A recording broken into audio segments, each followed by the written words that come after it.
Okay, guys, let's get started here. Hi, I'm Adam with How to Build Green. Happy New Year to everyone. It's January 16th, 2015. I want to thank everyone for being here today. I'm based out of Durango, Colorado, and you just joined the live webinar, Healthy Home. If you don't mind, I always find it interesting where people are from. If you don't mind typing in where you're from, that would that would be fun. Got Vancouver, Canada, San Antonio, Texas, Buffalo, New York, Jacksonville, Florida, Boulder, Colorado, Santa Fe, New Mexico, San Diego, California, Boise, Idaho, Billings, Montana, Laredo, Texas, Leadville, Colorado. It's always fun to just to see where people are from. So again, Adam Freeze, How to Build Green. Let's get started with the live Q&A webinar. Um,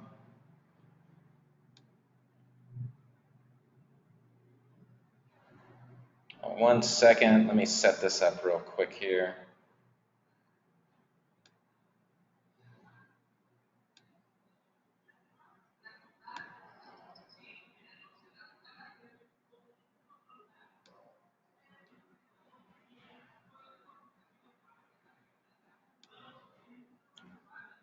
Okay, guys, there's a nice picture of me.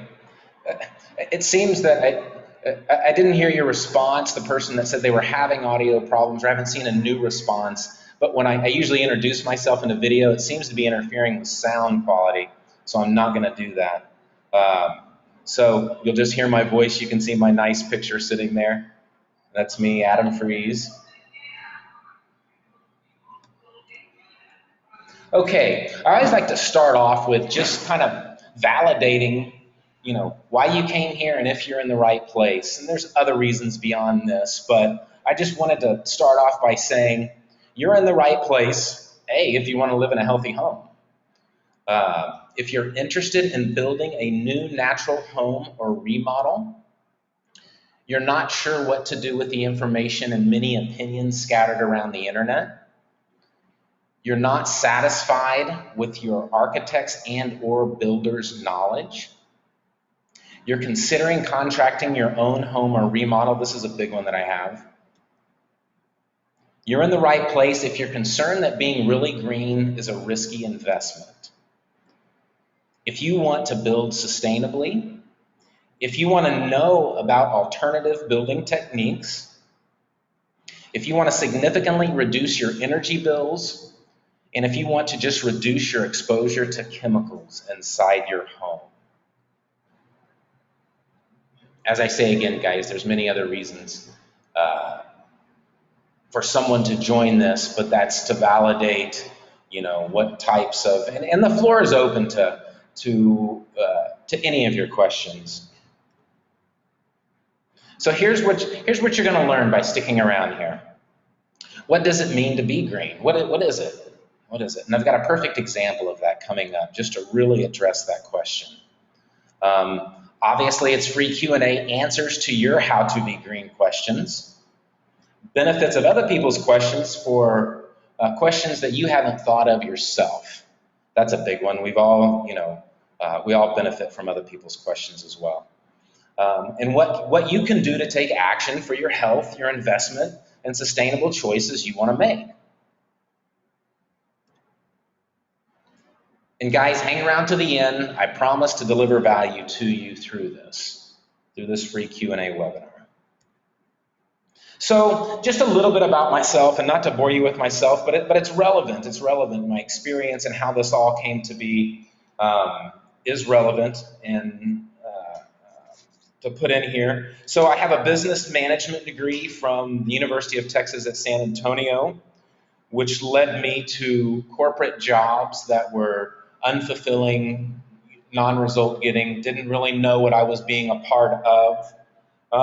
And so really this, to make it really simple, what led me into building, it came down to when I was a child, I grew up on a small farm in Texas, And I would just say to myself one time, I would be bored, and sometimes my brother and I'd be together and be like, let's just build something, let's build something. So I've always had this deep intrinsic desire to build something.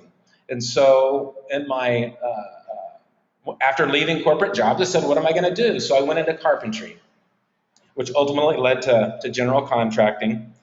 But as I was in carpentry and working in that, it was just, incredible to see how modern homes are really built, and the model of building those homes is used without regard for a lot else except mostly economics.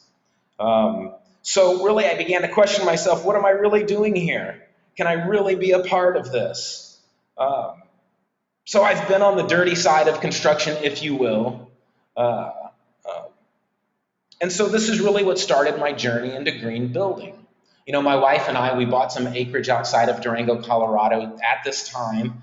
And we said, we want to build something sustainable. We want to do our part. We want a healthy home.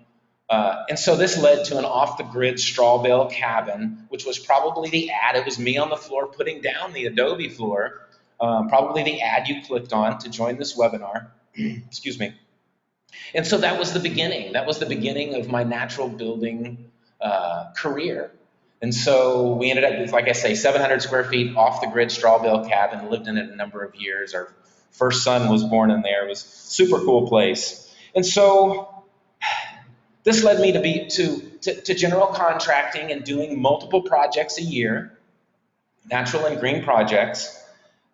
And so really, I came to a point where I said, how can I have a greater impact than building one or two houses at a time? And I asked myself, if I could develop systems and processes for building green that I can help people with. That's what I was doing on a micro level. I wanted to take it and help more people, is essentially where I was going with it, with my thoughts. And so this is why I created How to Build Green. And so I've done just that and developed systems with the products that I've developed that help people build green. So that's a little bit about myself. I've been on both sides of the equation, the waste and toxic side of the equation, which drove me to the natural and green side of the equation. So I speak from experience. I was a leading builder in Southwest Colorado. I've built a number of different style homes, anything from green conventional homes, straw bale homes, earthship homes, Adobe homes, incorporated cob homes, ICF homes, papercrete homes, and been a part of many more. And so what I'm speaking, the experience I'm speaking from is from 100% having done it, having done it with my own two hands and my own management skills. So just real quick, core values. This is what drives me. This is what drives How to Build Green. Health, it's the greatest wealth. If we all, when any of us have a health problem, nothing becomes greater or priority one faster than that, as soon as we start having that. So health, it's a huge driver. Passion, belief that we can make a difference. I know that we can make a difference just looking at, the gains that How to Build Green has made. Sustainability, it's not the only earth, or it's the only earth that we have. Knowledge drives good investments. Happiness, don't take ourselves too seriously, which I can tend to do sometimes. And spirituality, don't forget those less fortunate.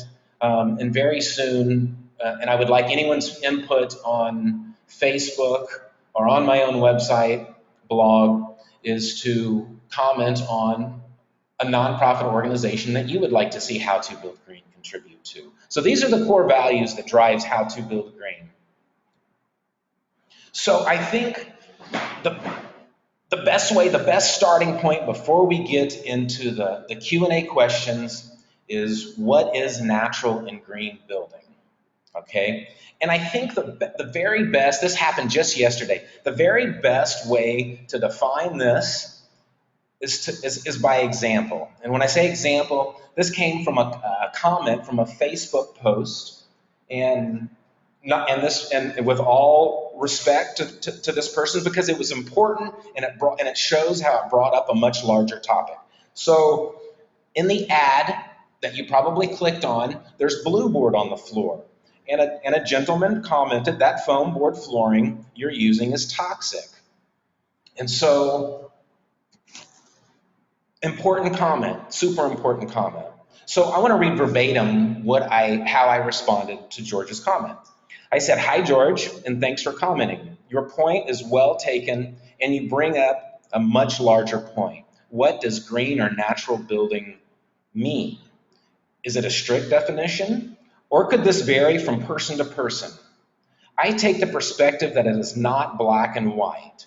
If real change is to be made, meaning making green building mainstream, we must let each person decide what it means to themselves personally. Consider that the blue board you're referring to outperforms most products on the market for energy efficiency. There is a planned air exchange in the home. This should always be done for all health reasons, regardless of products that go into the home. Consider the wood in this home was either locally milled within 50 miles or reclaimed. The floor that is going down is adobe from the site. The plaster that went on the straw bales was from the building site. The straw bales themselves are from 15 miles away. All the windows and plumbing fixtures were bought secondhand. And so, do we consider this home to be green or a natural home? I do, was my response. So I also said, please take my response with total respect of your viewpoint, because it's actually a super important topic to discuss. How we define green and natural building. Thanks, Adam. And so it is a super important point that he brought up, and it is an appropriate comment. And so just to address just to address his comment as well, the manufacturing of blue board is not environmentally friendly. However, once you put it in the home, it's not a toxic product. And then you have to weigh the aspects of its energy performance. It's a heated floor. It keeps the heat up. You use significantly less energy heating your home over the life of the home, which is significant. So, but let me say this too. When I say it comes down to the individual, if you were to say, I want a 100% natural home, that's good, that's great, and I like it, and it can be done. However, if 100% of every single nail, caulk, or blue board that can seriously aid the home's performance is you take those out of the equation, the efficiency of the home is going to, not that it can't be made efficient with natural products, but knowing where to use those can dramatically affect the efficiency of the homes. So when I say it's a personal, the definition of that can be personal to you, it's how far do you want to take it? That's what I say is how far, that's what I always ask my clients in the beginning. How far do you want to take this? Because if we were truly green, we would live in a hut with all the materials from the site, period, right? And so that's why I say it's not black and white. You know, when clients come to me and say that, then I explain the advantages and disadvantages of the choices being made to go into that home. You know, many times I've had my clients feel guilty with making compromises on this issue of 100% green or not. What I like to do, I always point out that the many low impact choices they've made and say, don't feel guilty. It's not black and white. You're not green or you're not. I don't believe it's that way. And the biggest impact we can make is not to alienate others to say, well, if you're not 100%, then you're not natural, you're not green, you're not valid. So I think the largest impact is to say, you know, it's your personal choice. How far do you want to take it? And so that's how I define, or how you define green or natural building. So just to end this point in defining that, it comes down to you, is what it comes down to in the end. And the impact and understanding all of the impact that we have. So comment, super important discussion. Okay, guys, so now let's see what questions you have. And the floor, take a little drink of water here. The floor is open. Just there's going to be a short little pause here for a second for the questions to start coming in. So type your questions in and we'll make an effort here.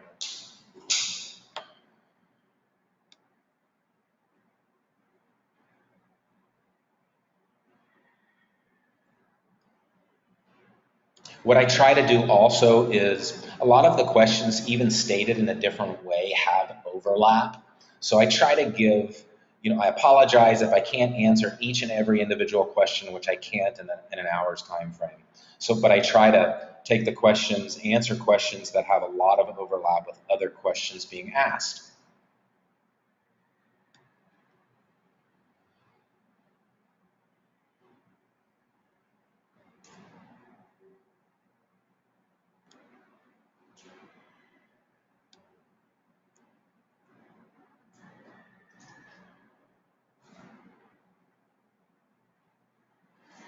So this is a super common one that comes up. I'm seeing it multiple times. So it's stated as essentially, is it more expensive to build green as opposed to traditional or conventional? Is it more expensive? And I say to that, it depends, but no. Initially, my answer is no, but it also depends. It depends on your style of construction. And so it depends on what materials that go into that. As an example, the off-the-grid straw bale, which can be done, even though it's a cabin, this can be done on a full home size. We used a lot of recycled fixtures that were of high quality. We used, the forms that went into setting the concrete. We integrated those into the framing of it. And so the answer is absolutely not, but without any thought of it, you can spend more. And without any thought, if you just want to buy the greenest plumbing fixtures new, those can get expensive quick. But there are other options. There are other options. So so that would be my answer. My answer is absolutely not, but with a plan. You have to have a plan going into it. Not to just start buying things or the home style. Am I building a straw bale? There's certain aspects and I'm using straw bales a lot as the example, and by no means is straw bale the only green home you can build. I've built quite a few of them. I use that as an example, but I've also built in many different construction styles. Let me use this as an example, a conventional home. So meaning it's a wood frame construction. So how I've helped people build their homes and built myself is instead of using lumber from the lumberyard, I'll locally mill it. The caveat is, do you live by forest is one caveat, or how far are forests away? So let me say that. But here's what it is, for example, in Durango, Colorado region. And so you'll see also this question, it's specific to what's available in your region and so forth. So I buy locally milled lumber. It's cheaper than the lumber at the hardware store or the lumber yard that has not been locally milled and has not been sustainably harvested, even though you can buy sustainably harvested wood from a lumber yard. It's more expensive. So when I buy this locally milled lumber, I'm buying it for less than than I am at the lumber yard. But the extra labor that goes into making some of the boards more uniform and correct makes the price of that lumber equal to the lumber yard. So I achieved the same cost as conventional lumber from a lumber yard, yet I just put a little more labor into it, and it made the cost even because I bought it for less. So now I have a sustainably harvested lumber locally that, in the end result, cost me the exact same. And so that's why I say it depends on your plan going into it. You can spend more, yes. You can spend the equivalent or less, absolutely yes, absolutely.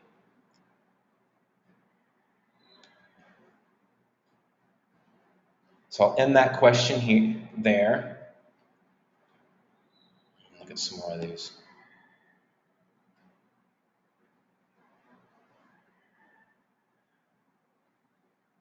So, another question here. What should I think about when building a green home? So the question was, what should I think about when building a green home? So just as a generic answer, let me do that, and then I'll delve into the deep into this question, because obviously that's a lot. That's a huge question that I get. So you should think about 5 things when you're evaluating a green home. Sustainable sites is where you're building the home. Is that sustainable? Water conservation, energy, materials and resources that are going into the home and the use afterwards, and indoor environmental air quality. So those are the five things to evaluate a green project. And however, you could weight one of them more than the other. So maybe you're building on a rural property, super common with natural green homes. And one could argue, hey, is that really a sustainable site? It's more green for everybody to build close together and have more natural open space. Yes, that's true.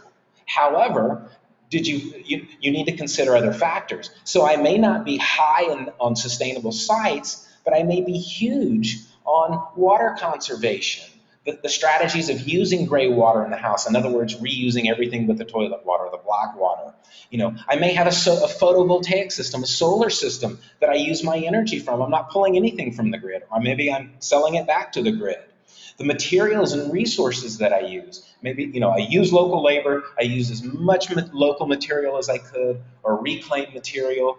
I have an indoor air exchange plan. And so just because I was weak on number one, I'm so heavy on the rest, on the rest of the 5, the remaining 4, that it's absolutely it's a green home. So let me give you that a generic answer first, and I don't like spitting a lot of statistics because they don't stick in people's head, but buildings of the world consume 40% of the world's energy and resources.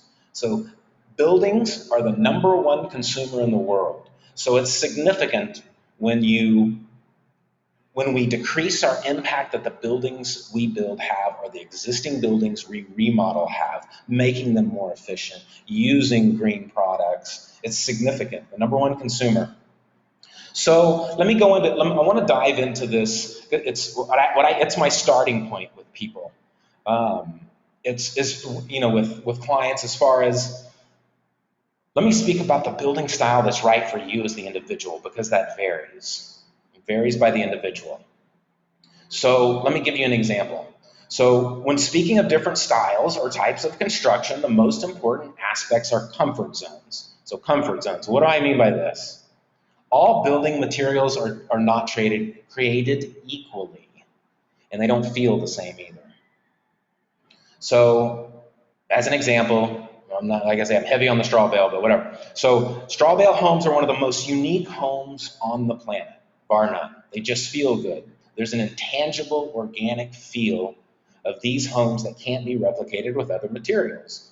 They're quiet, they're soft, they have a super custom feel, and built correctly, they will last for many lifetimes. So let me say that. In the past, as a natural builder, I would take clients in. I would, commonly just take a tour of the homes I've built in the area, because I want them to feel the homes. I want them to walk into that style of construction, be it adobe, be it an earthship, be whatever it is, and say, and how do you feel? Because there's huge intangible aspects to that.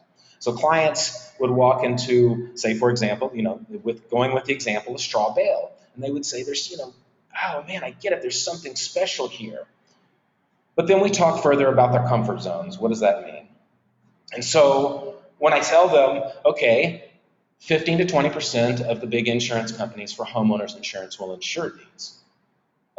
And so, obviously their question is, well, why would they do that? Is it because of the poor performance? And I'm like, no, not at all. It's due to the lack of number of homes for them to put in their statistical models, which that's how these insurance companies evaluate their risk.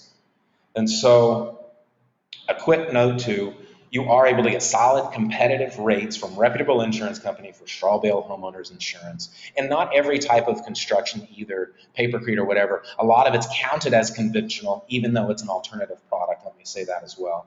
Just interject that. But however, so let's get back to the example. For some people, this isn't, some people, that's not a big deal at all.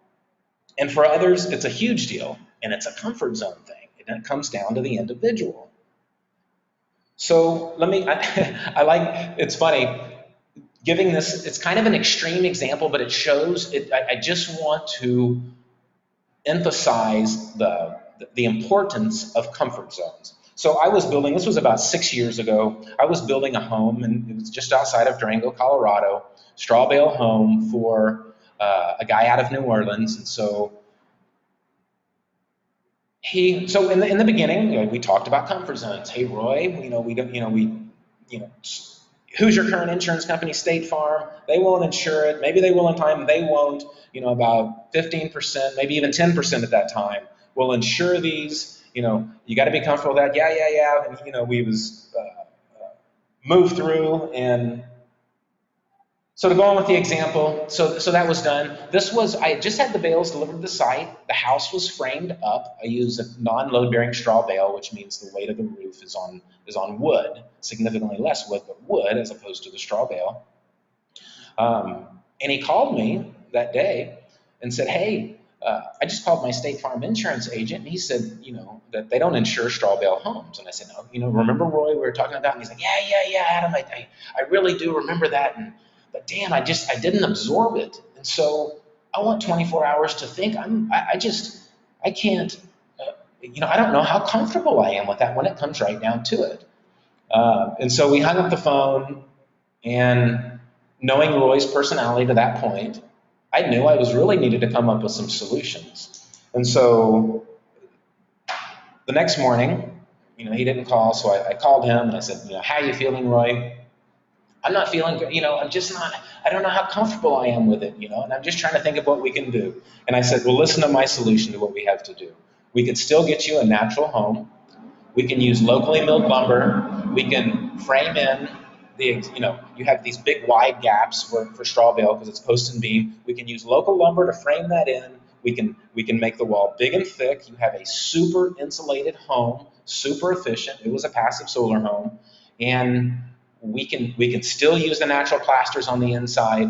And so that's the solution. And I said, and it's counted as a conventional home as far as your insurance agent. There's no difference. And he said, do it, Adam. I mean, it was literally that big. Overnight, 12 hours, we changed the construction style of a home. So I don't mean I just want to hammer home how important construction style or your comfort zones are with that example and really thinking it through. And so he turned out to be, honestly, one of my favorite clients, and everyone has their nuances and their comfort zones. It just reinforced how important it is for comfort zones. So that's what, in closing on this point, one of the absolute most important aspects of this home. Can everybody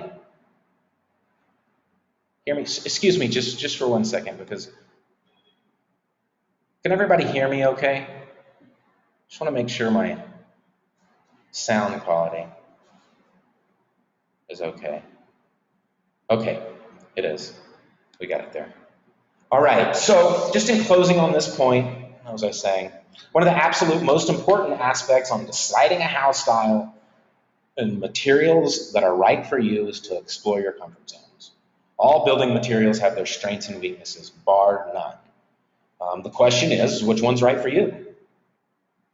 So, and what I found also in, even as a natural builder for what I've saw, for my experience and what I see today, is that a lot of people settle because there's a lack of concise, organized information to put in front of people. There's simply a lack of it. So people say, well, I can't get this, or maybe there's not a builder in my area, and so that'll do really what I want, and so I'm going to settle. And the process of settling is if they don't find a builder that can truly build green. Green building these days, it's green is way overused, and whether the house is truly green or not, that's what they call it. And so people settle. So comfort zones is what it is. I'm going to end that point there. And so just remember, with the question I was answering, sometimes I'll go on a tangent, is what should I think about when building a green home? And my answer is comfort zones, is the starting point anyway.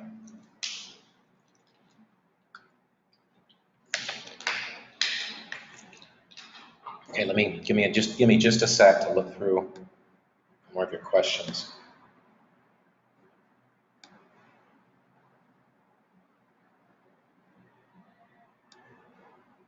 Okay. So, question here. Do you think it is worth it to have your home certified as LEED, Energy Star, or some other type of rating system? So there are rating systems that certify homes today. They have a criteria that they follow, and if the home meets all of that criteria, they'll give you that rating.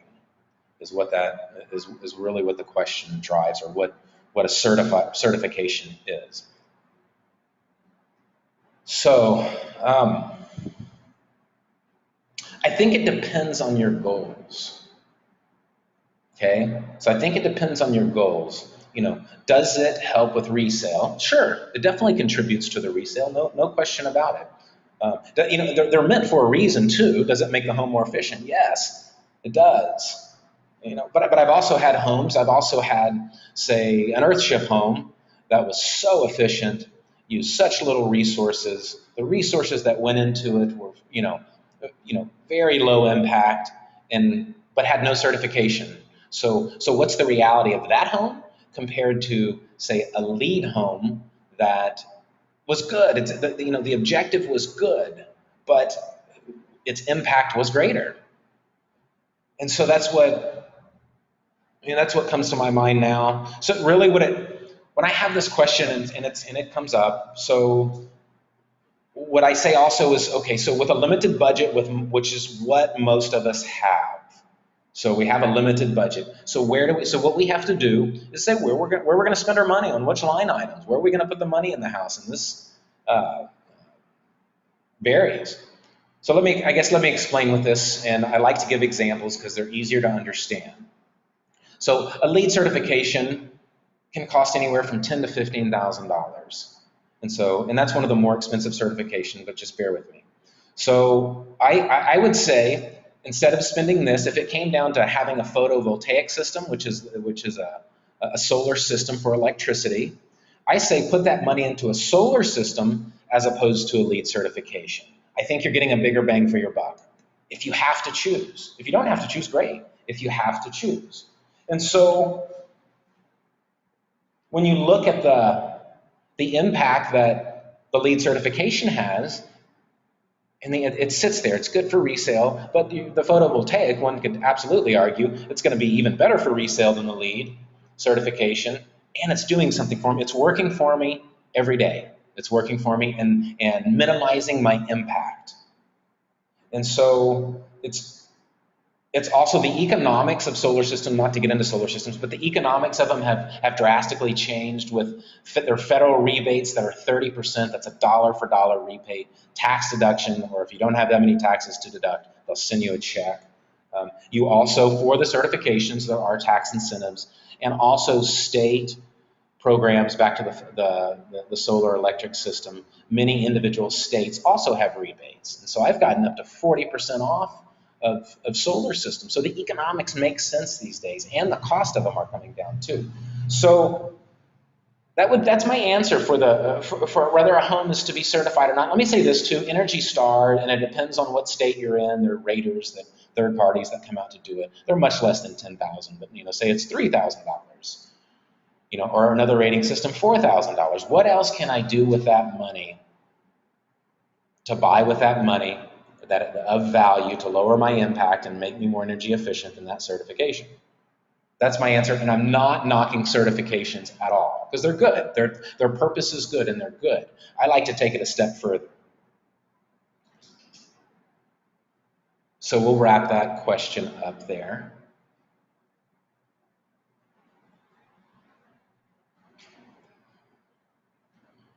Sort through some of these.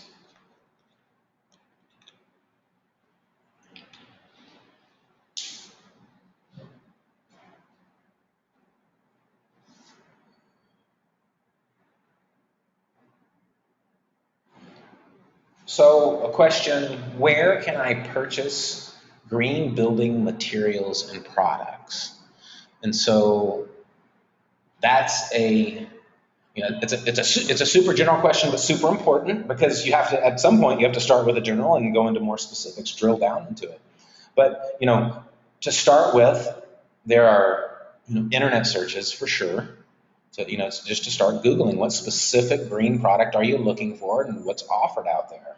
So Google is the place I would start. There's a site called buildinggreen.com. It's really my favorite one, and it's a green spec is what the product is called. And they have a membership fee, which is typically like, even for a week, I think it's $12 or $15. I think they just raised it from $12 to $15. So you can go to this site and look for, environmentally sustainable, environmentally friendly kitchen cabinets and doors and door handles and plumbing fixtures. And what I suggest to clients is, the home is designed or your remodel is designed, you have line items of all the products that you're going to need, and then you just pay for a week. There's no reason to have it ongoing. And so for your $12 or $15 for a week, you can research product on GreenSpec that meets your criteria, your green criteria. Let me think. There's also another site called greenhomeguide.com, which is another one. So greenhomeguide.com. Additionally, I say, ask your local suppliers. Go into your local hardware store. They've got reps with lots of green options these days, from anywhere from decking to just many different options for what you're looking for. Even the lumber from a lumber yard. There's something called FSC certified lumber, which is a forest initiative that says that the lumber has been sustainably harvested. So those are the starting points and then local, not to local. Local is good, and buy energy. You don't have to ship it far. You're giving, typically a local craftsman your dollars, so it helps your local economy. So that's another one. So that's how I'll answer. Where can I purchase green building materials and products?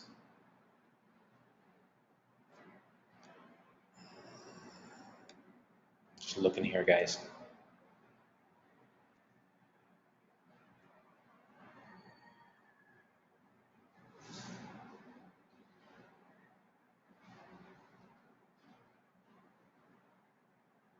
So this also answers how I can determine if a material is green or not. That's another question that had popped up, and this is one way you can determine that material is green or not.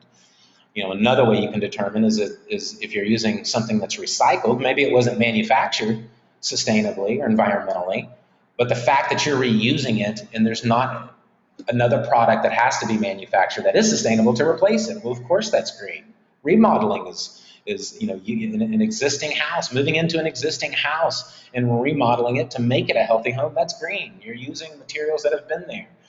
My wife and I live in an 1898 house in downtown Colorado, so it's green. It's green by the very nature. It was built in many parts over 100 years, but but the fact is that's green.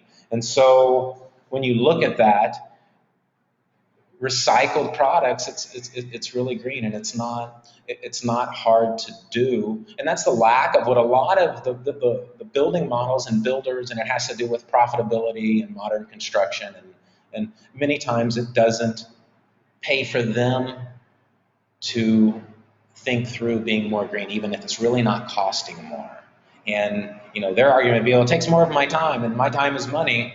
Well, once you get these systems in place, it doesn't take any more time anymore. I mean, I get their point, but it's a willingness to learn.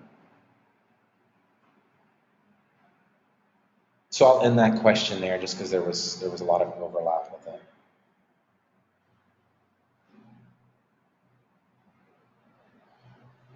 So I get a lot of emails on finding a builder and or architect in your specific area. And so and I'm addressing that also. It's because that's a question here. So how do I find a builder in my area? First, let me expand that to how do I find a builder / architect in my area, because it applies to both of these guys is what comes into my mind. So it starts with knowing what to look for in a builder is the first thing I would say. knowing the right questions to ask. And I really believe so. So maybe there's not a builder in your area for the specific building style that has direct experience with that. And so, but what I would say immediately is I would not automatically discount that builder. And so even though they don't have construction experience in that specific style, it doesn't automatically discount them. Do they have experience putting buildings together? And this is applies to an architect too. If you have experience as a builder putting buildings together, it's not as complex as it looks from the outside when you've done it for a while. And it's just like anything. If you're a school teacher, it looks complex from the outside. But anyway, so if you know how buildings to go together, it's a matter of the details. It's a matter of details. And going out there and educating yourself somewhat on some of those details. And this is really part of the driving motivation of how to build green. You can take information that I teach you, the tools that I can give you, and take them to your builder or architect and say, this is how this guy's doing it. I've done it many times, and then I've talked to the architect. Okay, so I think I understand this detail. Okay, I think I see what you're trying to accomplish. Is that what you're really trying to accomplish? Yes, that is what I'm trying to accomplish. You get it. And so it's not as hard as you may think, even if the builder or architect doesn't have that knowledge. If the builder or architect is willing to educate him or herself on important details of the home. I definitely think they're a good candidate. So in a lot of natural homes, and just to even dive deeper into this point, with a lot of natural homes, the plasters, using natural plasters, it's a huge cost driver in the home. And the mistakes that can be made in the design of the home, so starting with the design and to the details of the home and how those details are put together, they can significantly impact the cost of that aspect of the plaster itself and maintenance in the future. And so, there's nothing hard about it. There's no rocket science. It's understanding the details that have weathered a lot of the test of time. And so, and I've had a lot of that. I've seen, was my first straw bale or natural home, was that the model of picture perfect? No, absolutely not. There were mistakes made, but I've learned from those mistakes and see what works over time. And I've definitely had enough experience with enough construction styles to standardize a system, whether you're in a hot climate, a snow climate. So this all depends. Is the west side of the house, is it getting beaten up by sun? So back to answering that, the question, is it definitely more ideal to have a builder or architect that's experienced in putting together your Adobe home, your Papercrete home? Of course it is. Of course it is. So have they been effective? That's one question I would answer. Have they been effective at doing it? Look at their examples. Talk to their clients. Educate yourself. Get some tools so you're educated, so you know the right questions to ask them. That's a lot of it. Just knowing the right questions to ask is a lot of this. If the builder or architect wants to work with you, then great. And there are a lot out there that are hungry for the experience. Many of my clients have been architects that come to me and say, just the details. It's in the details. That's the devil's in the details. So we'll just close that question there as I take another drink of water.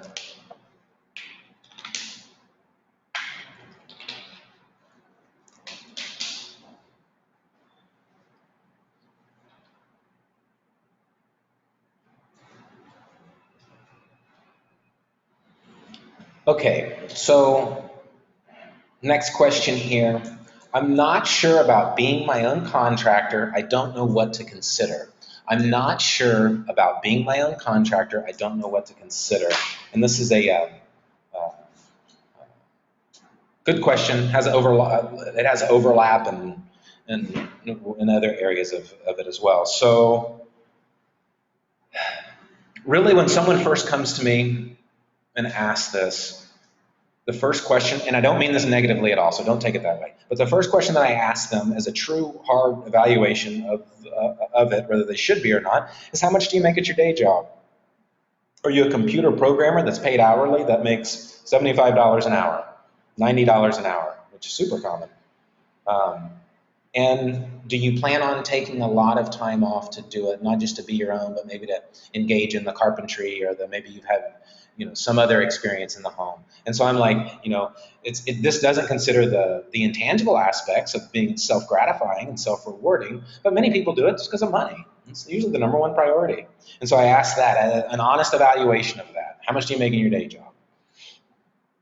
And so on the other end of that, you can still have a day job and not take bunches of time off, especially if you're general contracting the house and you're not engaging in the physical labor, unless you're just a hard worker, a workaholic, and you want to, and that's your decision in the evenings after work. And so, but really, where this goes to the next step is how much can you realistically save?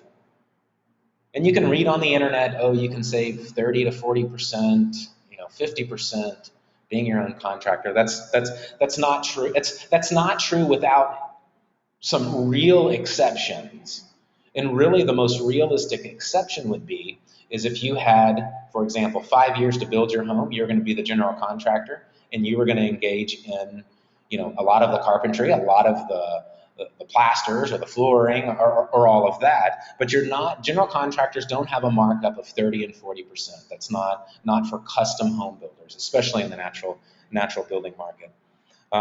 So something more realistically would say 10 to 20%. So 20% high end, 10% low end. Now this example is for you just to be the general contractor, and it doesn't mean you doing physical labor. So you're the manager. If you're a contractor, you're a manager. And so 10 to 20%, say you have a $275,000 home, and say you ended up saving, let's take the middle of that and say you save 15% as being your own general contractor on a $275,000 house. So let me see here.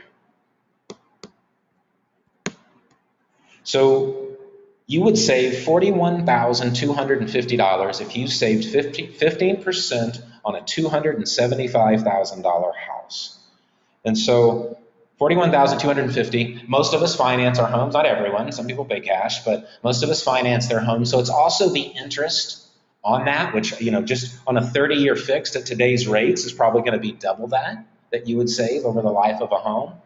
But say just for your immediate savings, $41,000. So it's significant. It's significant what you can do as being your own general contractor. So now I'll lead people down that road. Now I say, what type of person are you? Are you a shy person? Are you an accountant? The numbers are easy for you. You're not worried about that. Or maybe you're a people person, and the communication's easy. And so when I say communications, the communication with your subcontractor. Because as a general contractor, you manage the communications of your subcontractors and you manage numbers. And so within that communication of the subcontractors, it's how the physical house is being built, but that's part of the communication. So as a general contractor, you're a communicator of people and you are a manager of numbers, is what your primary job is for an effective home being built. So if you're a people person, but you're not a numbers person, get help with the numbers. Absolutely. Be honest with yourself. Where am I weak and where am I strong? And so if my weakness is numbers, get help with the numbers. If your uncle or cousin or child is a builder or something, by all means, go to them. So, but get help somewhere. Get help somewhere to get the tools to accurately estimate the home in the first place. And it's not as difficult as it sounds. It compromises a number of line items, but they're not difficult. And it also allows you to communicate with your subcontractors and compare estimates, apples and apples. Or bid is going to be the numbers that you've collected. You'll look at that document more than you'll look at the house plans, I'll promise you. Way more. It'll define the language, how you speak to your subcontractors and what the expectations are of them. So don't want to, let me try to think of where I am again here. So the numbers are your roadmap from the outset, you know, the plans. It sounds counterintuitive because everyone thinks it's the plans. Of course it's the plans. That's another phase of it too, having the plans designed correctly and understanding those plans. And with that understanding of those plans, which again, it's not hard. It's just knowing what to look for. So it's knowing those numbers. You're communicating. You're a communicator of people, and you're a manager of numbers. Or maybe you're the accountant. Use the accountant example. Numbers are easy. That's what you do every day. Okay, but maybe you're not that all accountants are introverts. I don't want to offend any any accountants that may be on the line here, but maybe you are. Maybe you are a shy person and communication is your strong point. Get a communication program with your subcontractors. Get an accountability program with your subcontractors. That's smart, even if you are a good communicator. So nothing gets left off the table. To be honest with you, some people think, oh my God, will a subcontractor, will an electrician really want to work for me if I'm coming to him with a communication plan? Honestly, your organization as a contractor makes their job easier. My subs love the fact of how organized I was. It makes their job easier. It makes scheduling easier. You're able to give them more warning instead of calling them the day before and saying, "I'm ready for you," and they're like, "I can't be there in 2 weeks." At least give me, a little bit of a heads up. And so it'll make a communication plan will make your project go smoother, and your number plan. So again, I know I've said it a number of times, but I can't say it enough. A general contractor is really just a manager. You're a manager of people, and you're a manager of numbers.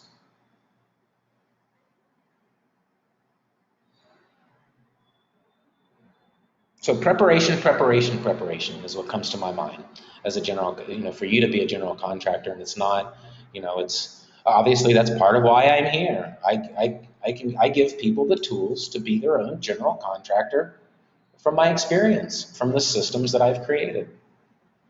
It's not that hard. And that preparation starts from the design of them, when you're designing the home as well. Let me just add that, and we'll close that question out.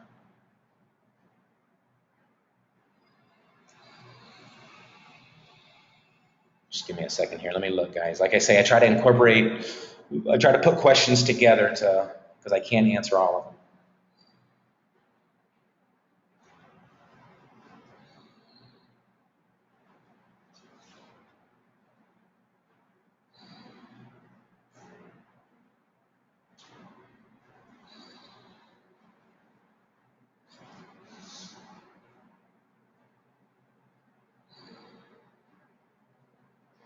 How do I decide which building style is right for me? Let me just go back to that first question of, when we were defining green building, it starts with exploring your comfort zones. So how do I decide which building style is right for me? It starts with exploring your comfort zones. Let me say that. One of the best ways to do that is, as a builder, I would take them into homes that I built, or how I am now with how to build green. What I do is I tell people, go look for an Adobe in your area. Look for a papercrete, or look for a straw bale, look for an earthship. Most of these people, what I find in the natural building market, the homeowners themselves, they're super dedicated to what they've done, for what the accomplishment that they've done, whether they're the builder or whether they're not the builder, doesn't matter. They're super passionate, and their doors are usually wide open. Rarely is it a problem getting into a natural home. People want to spread the message. And so one of the best ways is just to walk in different style homes and see what feels good. They really do. They have distinctive different feelings. An Adobe, a straw bale, a papercrete, a green conventional. They have different feelings. And so I'm really on it, exploring the intangible aspects of that, because I've seen it through my experience. It's meaningful. So let me say that with how do I decide which building style is right for me? Let me close that with there.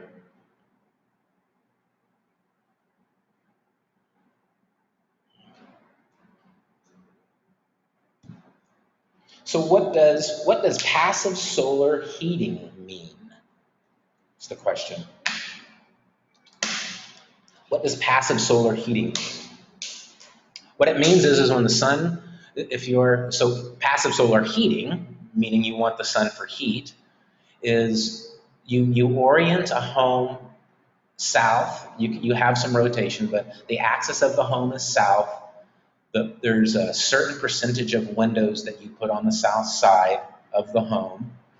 And so the winter sun drops, if you can picture that, and its arc lowers. And so the house lets the sun, the windows let the sun in, and the sun arcs in the south mainly.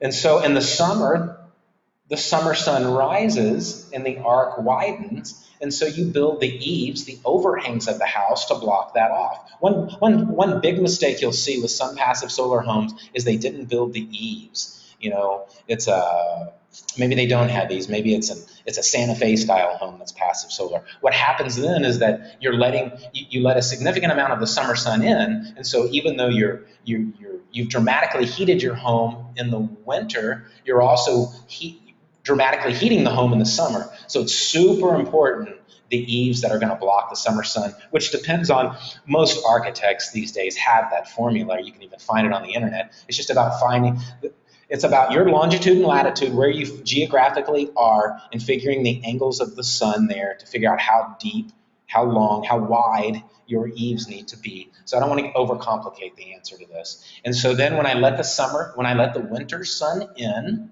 because I'm heating my house with the sun, what is it heating?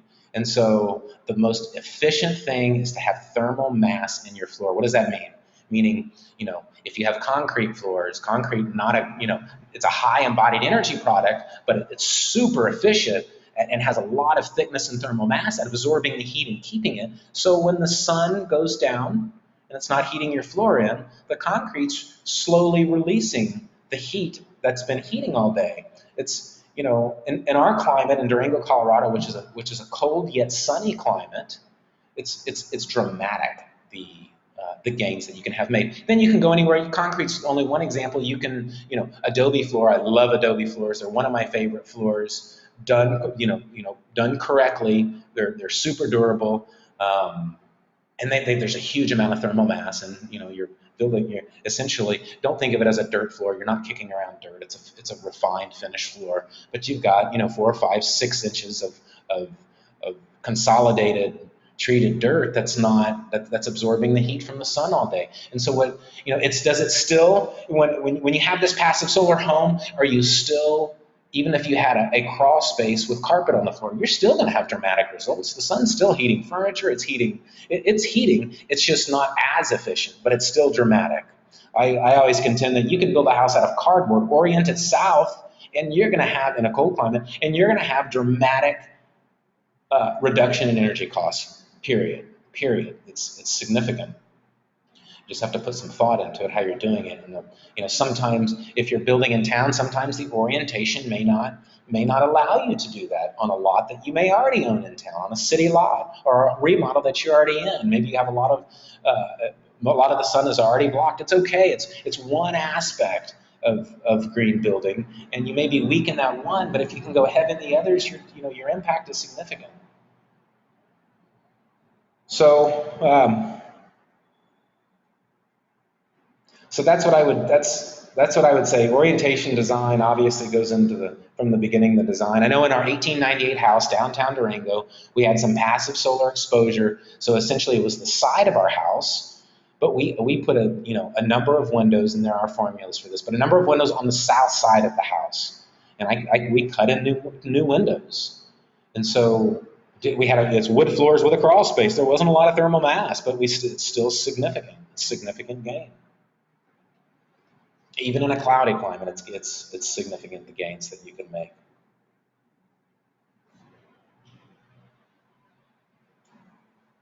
Okay, guys, I'm going to do one more question here.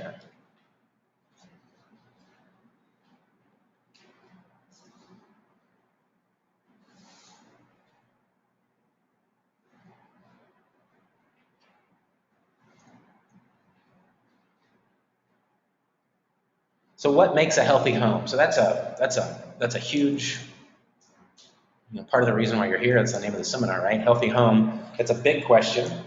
But to answer it simply, because of the time constraints that we have, what makes a healthy home is a dry home. No, you don't want mold growing or anything. You want a dry home. You want a clean home. You want a safe home, a well-ventilated home. You want your air exchanged, whether you're manually doing it by opening windows and doors or have a system that exchanges the air on a timer. And they're not a huge costly systems at all. They operate on ducts. I think that's one of the largest things about living in a healthy home is you have to exchange your air. So I'll hammer that point for just 1 minute here. You need air exchange, and the fact is that living in a cold climate like I do, or I've built a lot in, is that people don't open, even in hot climates, and if you're air conditioning, you tend not to open your windows and doors except just walking in and through. You don't want to let energy out. You think it's inefficient. Well, it's not as inefficient as you may think, but it's absolutely necessary. We produce toxins by breathing in our homes, cooking, the carpets that we put in our homes if they're not green, many of the glues that they put cabinets together with are off-gassing VOCs. So the shower curtain that we may have. So there are many products that off-gas in our home, and the way to make that home healthier with even leaving those products is exchange the air, bring in outside air, and so exchange your air. And many of the homes that I've built now, I'm a big believer in, and I push the planned air exchange, meaning it's a mechanical system that exchanges your air. Because what I've seen in the past, and past clients that I talk to, do you really exchange the air? Do you really, for 10 minutes a day, twice a day, open up your home when it's 25 degrees outside?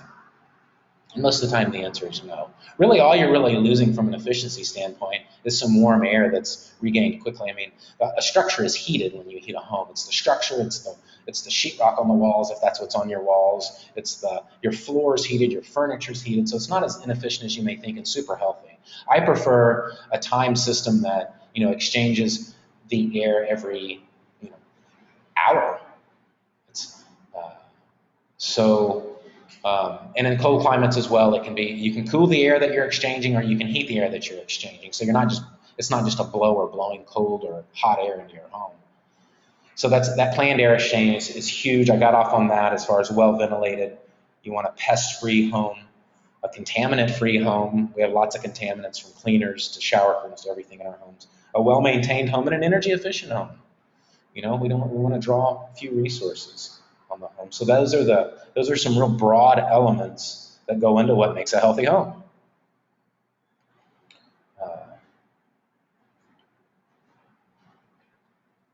So as far as the question and answers, I want to wrap that part of it up.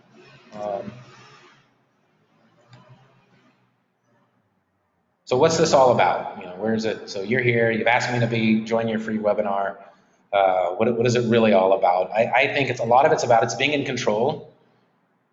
For you having some control, if you will, or knowing that your home is healthy. Knowing that your home's a sound investment if you should decide to natural build or green build. These are sound investments. I track resale values of all different types of homes, and they're highly niche markets, but dedicated markets, super dedicated. That's what I love about the natural building market and green market. Super dedicated people that really want to participate. And so these are sound investments. The resale value is typically much faster than the general home, the general and modern conventional home. What's this all about? Knowing you can do it. You can make significant differences with your sustainable choices. You can. So there's many reasons why many of you showed up today. So I'm not sure why exactly you as individuals showed up today. We don't have the benefit of an open mic, because if there's a number of people, we're all talking at once, it just doesn't work that way. But it could be because you want a healthy home. You want to make a difference. You want a sound investment. You want to reduce your energy bills. This is heading mainstream in large part. People are looking at it that may be less interested in their footprint, but they're real interested in the reduction of energy bills.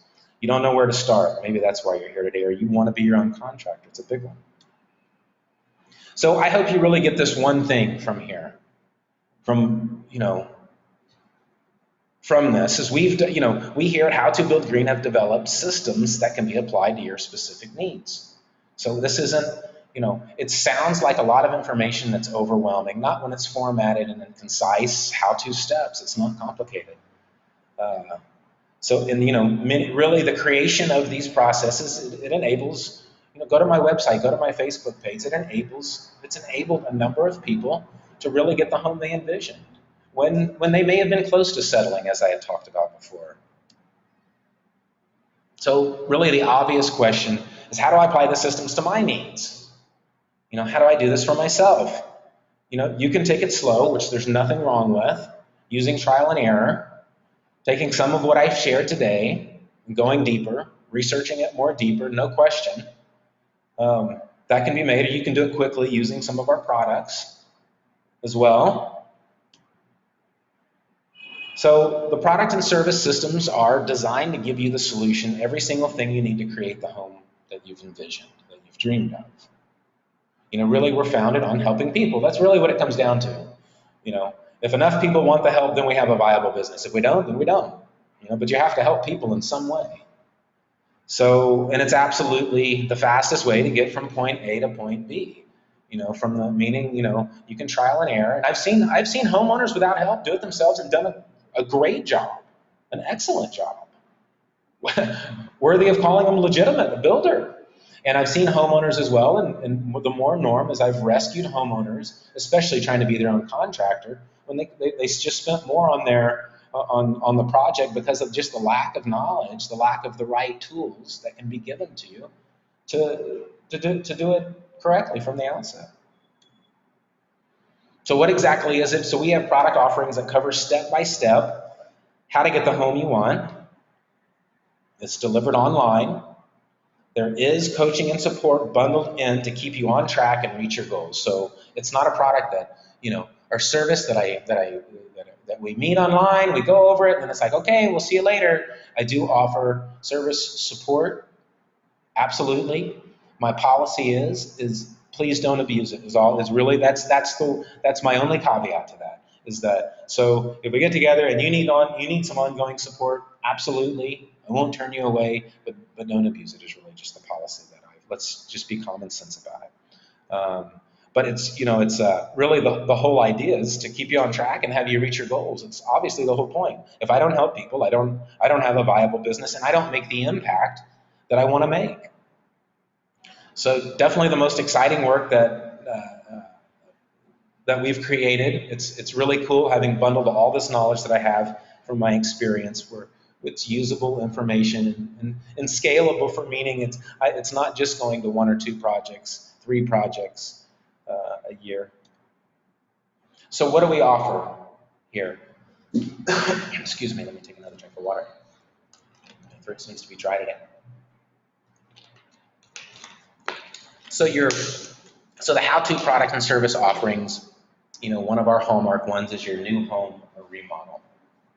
It's a 7-module training, and it starts with everything from, how green can I afford to be? And that answers the very first question that an individual asked me, as far as, does green building cost more than traditional construction?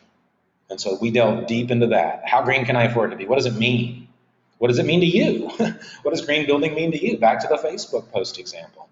So climate appropriate, are you a hot climate? Are you a cold climate? What design, architectural design should I be looking at? How should I orient my house? How does the given land I may have or may not have, what should I look for in that? Or how could I work with the existing land that I have?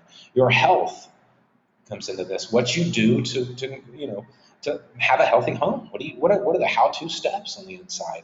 So then it also goes into Module 5, contractor evaluation and selection. Module 6, client contractor communication and accountability. And then as well, and should I contract it myself? If someone has no intention of contracting it themselves but want this product, we can delve deeper into other areas. We don't have to have that one, but it's a common one that people question. What if I did do it myself and I could save a significant amount of money? So that's one of the products we offer, one of the hallmark products. Another one of the products is to be your own contractor. So with this, it's basically the package dives deep into step-by-step of how to be your own contractor, giving you specific how-to items, actionable items. Why, we even start off with why be your own contractor. We go into, it's 11 modules, financing and insurance, which can vary state by state, which do vary state by state. Finding and managing your architect and designer, planning, zoning, and building departments, how to deal with them. And how to make them your allies. How can they start helping you? Reading a set of house plans, super important. You got to be able to read a set of house plans. Not as complicated as it seems when you break it down into its pieces. Module 6, create a construction estimate and budget. Estimate/budget. So your roadmap. We teach you how to do that. I teach you how to do that, and I actually give you active spreadsheets, real contracting spreadsheets that you're just plugging numbers into. It's doing math for you. Your land, lot, home positioning, and utilities. Common mistakes and delays resulting in no savings during construction. A huge one. What to watch out for to begin with before a home is ever designed, or if it is designed, before you start building it or remodeling. Subcontractor communication and accountability. They want this. It sounds, it may sound like oh my gosh, I'm going to have a client that we're going to have an accountability schedule. They want this. The more organized you are, the more profitable they are, quite honestly. Contracts and agreements, we go into that. And just simply management overview. What does it mean to be a manager? And what is the management plan? So that's a excuse me, that's a big product that we have. Being your own contractor covers all the steps.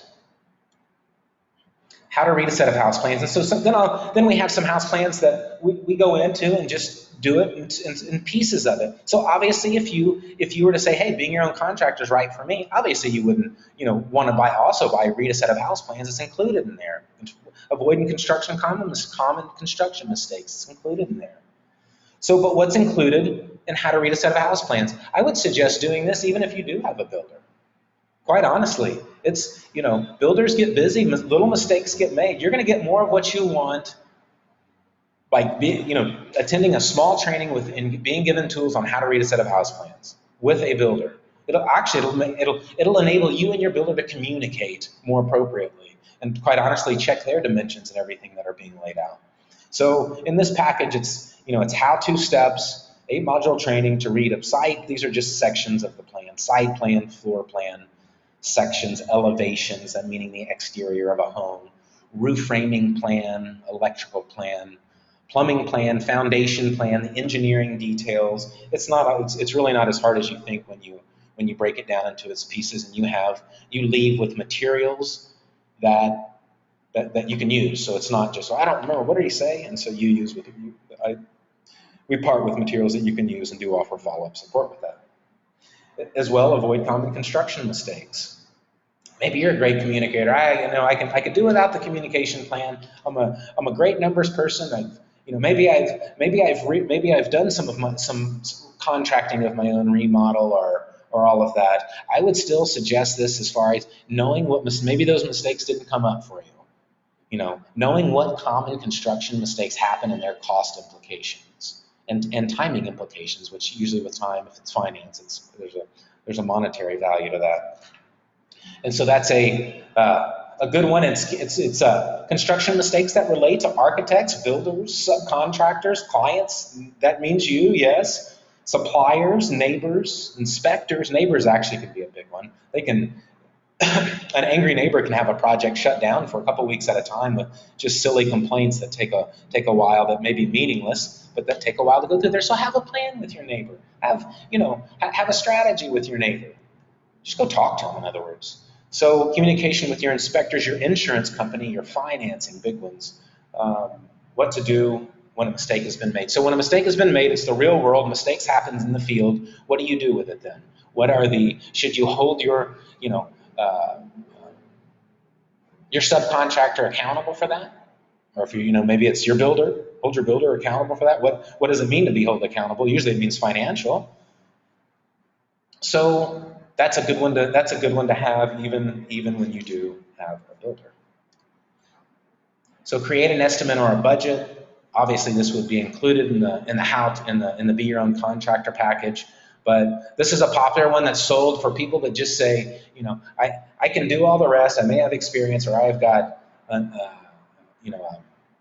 my cousin may be a carpenter that he knows what he's looking at, or she knows what she's looking at when they look at a building. But I'm not going to rely on them for the numbers. I won't do that. And so you may just want to that one individual, and this one goes into, it's a 10 module training. It's a step-by-step plan for estimating every aspect of your home, where common errors are made when estimating, super important. Know what questions to ask your subcontractors. So I know when I get bids on the electrical, what am I comparing? Am I comparing apples and apples? Hell, I've never looked at one of these. So we go over real life examples. How to present a professional estimate to a bank. So if it's being financed, in some states you're not allowed to be your own general contractor unless you're paying cash and they have no say. There are also legal ways to still be your own contractor in practice, in reality, but on paper you're not. And I'm not advocating doing anything unethical or illegal, and would not. But there are legal ways to do that, even if in your state you're not allowed.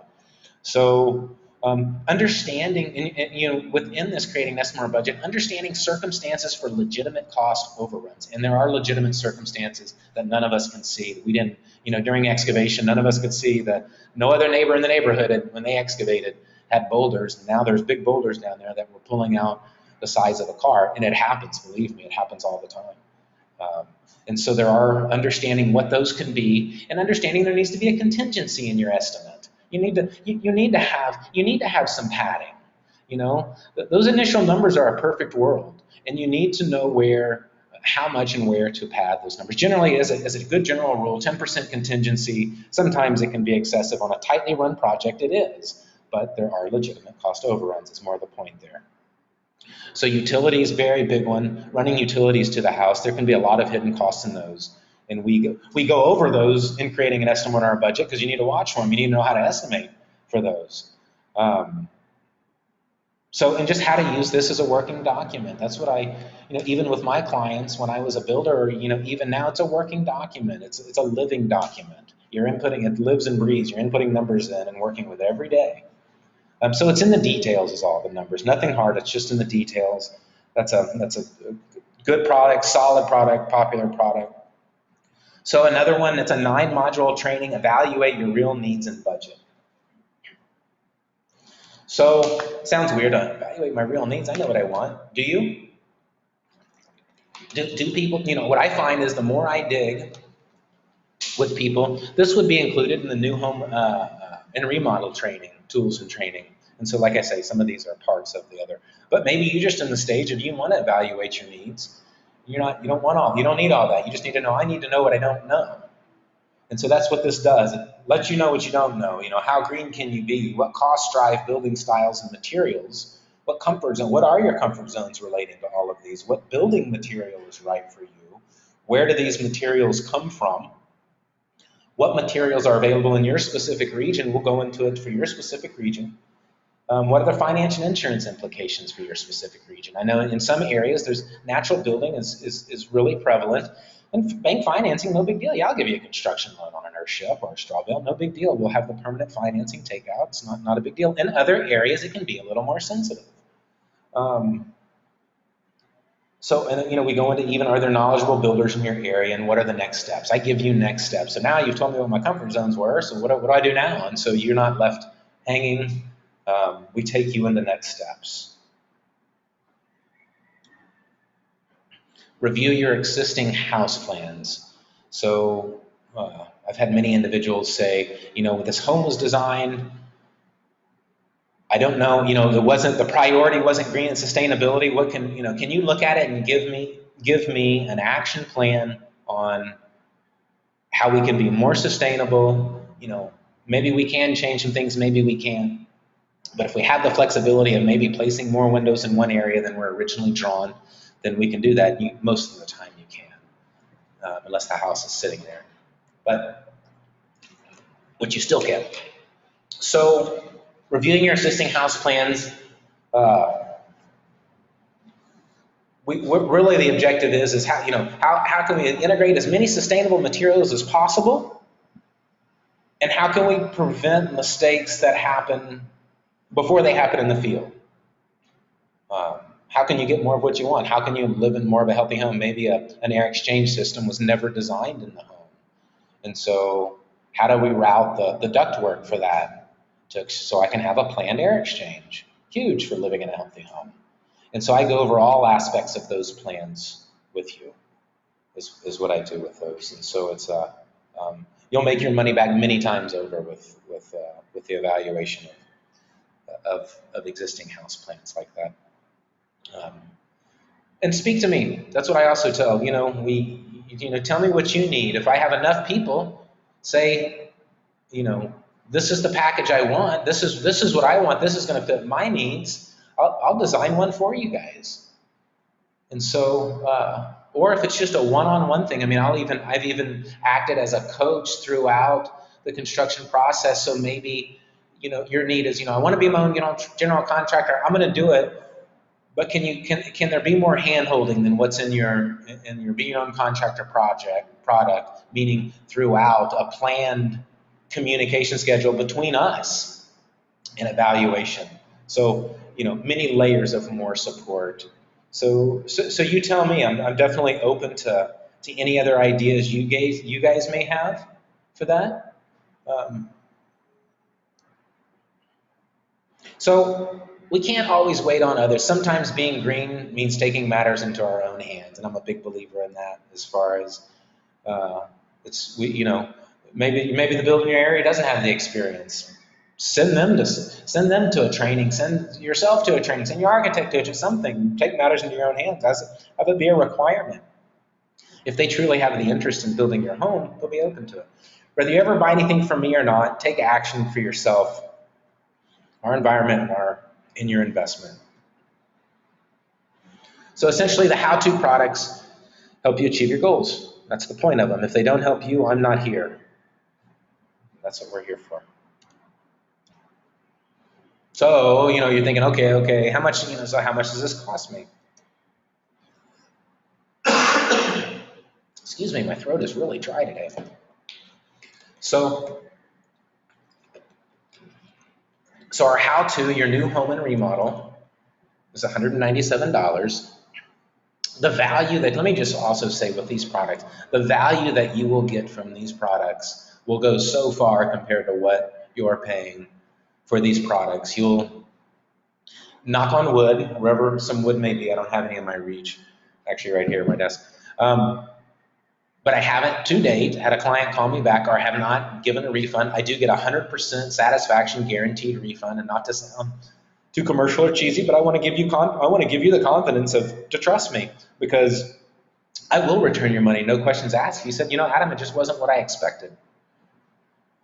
Absolutely. I really mean that. So, new home or remodel, $197. Be your own contractor, $247. How much can you possibly save? What was our example, like $41,000 or $42,000? And we're going to invest $247 in ourselves to get the tools to really do it right. So really, when you take these numbers into perspective, these products are an investment in yourself, of course, but the rewards you're going to reap of these can be absolutely significant. How to read a set of house plans, $107. Avoid common construction mistakes, $107. These are obviously the products that we just reviewed, and I went over the modules with you, just showing you their costs. Create an estimate or a budget, $117. How many times will you make that money back by creating a professional estimate or a budget that becomes the roadmap of your home? Evaluate your real needs budget. You'll get more of what you want. You'll understand more of what you want in your individual needs. Just remember when we define how we define green building. It's not, if in a perfect world, it's everybody lives in a mud hut. All the materials are from that site. if the mud's available there, and that's the greenest you can be, but that's not how it's going to be. That's not how we're going to integrate all of us into this and to really create an impact. So I don't look at it as a black and white thing, and so I think it is an individual thing. You know, with the effort, obviously with the understanding you want to be sustainable, you want to live in a healthy home. So evaluating your real needs. You know, these products are essentially they're just investments in yourself. Review your existing house plans, $347. You know, there's a lot of moving pieces in that as well with existing house plans. And again, speak to me. Tell me what you need. We can talk about designing a package for you. Do you need, design ideas to begin with, or just what are the pros and cons? I've been thinking about another package of the pros and cons of different designs, meaning it's a Santa Fe style home, so a parapet or a straight wall home, it's a flat roof, versus a ranch style home. You've got eaves hanging everywhere, so the different styles, what are their strengths and weaknesses, and they all have them. So benefits to you. Obviously, you have a healthy home, you're investing in yourself, you're investing in our environment by building sustainably. You save money, hands down. I haven't done my job if I haven't saved you money with these products. Avoiding common mistakes, again, saving money, create an awesome investment. And quite honestly, the biggest one is that the dedication that I see from people that are really committed to building a green and natural home is they love it. The biggest compliment I can get, which when a client says, I love my home so much, I just don't want to leave it. I actually had a client when I was exiting the building world saying, Adam, it just feels so good, I don't want to leave. That's the ultimate compliment I could get. Absolutely. It's the ultimate compliment. So really, even out of all these, you feel good about your home. It's you. One really cool thing about these homes, they all become super custom, and they all become a reflection of your personality, which feels good. So again, not hard with the right tools. With the right tools, anything is possible. It even comes, not to give some corny or cheesy example, but really I inserted that slide, even it was the last presentation. I was at my son's gymnastics training. He's 6, and he told the instructor was trying to show him a movement to do, and he said, I can't do that. And is what my son told the instructor. And the instructor said, here, anything is possible. You can do it. And so that really, it just really struck a chord with me, just, obviously in any aspect of your life, but with green building too, from my business standpoint, it made me think, with the right tools, anything is possible. And so I like that. It made me feel good. So no more waiting. If in fact you've been waiting, is the caveat, you can start getting the home you've envisioned. So going to howtobuildgreen.com, you can click on the services tab or just go to howtobuildgreen.com/services. As well, call me. There's my number. If you're like, maybe you're certain that this is the product that I want. Or maybe you say, I think I need this product. Am I thinking right, Adam? I don't mind taking calls. I will say that if I don't pick up, it's because I'm on the phone with others. So I'll get back with you just as soon as I can. So so that's what I've hoped you guys have received value out of this free Q&A. I hold these free Q&A webinars frequently. I think they're a good way to get people to build trust with me and discern whether they feel I know what I'm talking about or not. But, so it's a good trust builder, because in the end you're putting your trust in me that I can actually help you. Is really what it's about. And in the end, if I don't help people, I don't have a business. So my passion is natural building, green building. My passion is helping people achieve their goals and making an impact, creating a movement, creating a tribe, that's what even on the Facebook discussion or Facebook comment, I want people to give me their opinion. One could construe that, hey, that's a toxic material you're putting down. It's not exactly all wrong, and that was the person's opinion. And it opens up larger questions. It opens up a discussion. If we don't start discussing things more as a movement and as a society, we don't, it's not sustainable. Our lifestyles, the consumerism, it's not sustainable. So the discussion is not about judging anyone, it's about engaging people. And so I encourage you to also go to my Facebook page, How to Build Green, and engage in the discussion, and call me if you're not sure which product may be right for you. Call me. I don't mind. I'm here. I give my clients the full support, and so I want to just say again to everyone, I know we've run a little bit over. I'm not a stickler on time, other than I'm not trying to be not respectful of your time. I'm just trying to answer as many questions as I can in the allotted time. We've gone to, I guess it's been an hour and a half now, and I really thank you guys for sticking around. So let's talk more. Go to the website. Look at those products. If you know that one's fitting for you, let's get it going. The first step is to paying for it. Then we communicate with each other. And if you're not sure which one, don't hesitate to call me either. As I said, I'm not just looking for a business transaction here. Go to my Facebook page, comment, go to a post, comment, really give me your opinion, because I think it's really all the strides that we make. It's not going to be as individuals or as an individual business as How to Build Green. It's going to be as a community, and it is. And that's the way. That's how I feel about it. That's what I think about it. So, okay, guys, we're going to call it a wrap there. I'm Adam Fries, again, How to Build Green, based out of Durango, Colorado. I want to thank you everyone again for showing up today, and I look forward to working with you here. So I'm going to close everything down. Thanks for showing up, guys.